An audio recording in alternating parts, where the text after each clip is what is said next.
తెలంగాణలో ప్రజా సమస్యలను ముందుకు తీసుకురావడమే లక్ష్యంగా తెలంగాణ రక్షణ సేన పేరుతో కొత్త వేదికను ప్రారంభించినట్లు కవిత తెలిపారు. ప్రజల గొంతుకగా నిలుస్తూ వివిధ సమస్యలపై పోరాటం సాగిస్తామని ఆమె స్పష్టం చేశారు.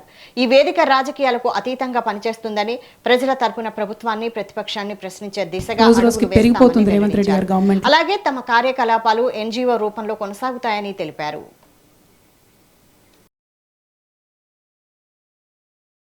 రోజు రోజుకి పెరిగిపోతుంది రేవంత్ రెడ్డి గారి గవర్నమెంట్లో. కర్ల రాజేష్ అనే యువకుడిని జైల్లో కొట్టి చంపినరు. షాద్నగర్లో ఒక ఆడబిడ్డని అనవసరంగా అన్యాయంగా దారుణంగా వివస్త్రం చేసి కొట్టి చంపినటువంటి విషయం మీ అందరికీ తెలిసిందే. ఇంకొక మాట, మహిళల మీద అత్యాచారాలు రేవంత్ రెడ్డి గారు వచ్చినప్పటి నుంచి రాకెట్ పెరిగినట్టుగా పెరిగిపోతూ ఉన్నాయి. Today's numbers you can all check in NCRB. 2500 women have been raped in the last 1 year. అంటే యావరేజ్ డైలీ ఒక 7 మంది ఆడబిడ్డల మీద అత్యాచారం జరుగుతుంది మన తెలంగాణ రాష్ట్రం. ఇవి రిపోర్టెడ్. అన్రిపోర్టెడ్ ఎన్ని ఉంటాయి? అంటే ఎందుకంత భయం లేదు? పోలీసులు అంటే ఎందుకంత భయం లేదు? ప్రభుత్వం అంటే ఎందుకంత భయం లేదు? మా ఆడబిడ్డలకు ఎందుకు రక్షణ లేదని నేను ముఖ్యమంత్రి గారిని స్ట్రేట్గా క్వశ్చన్ చేస్తూ ఉన్నా.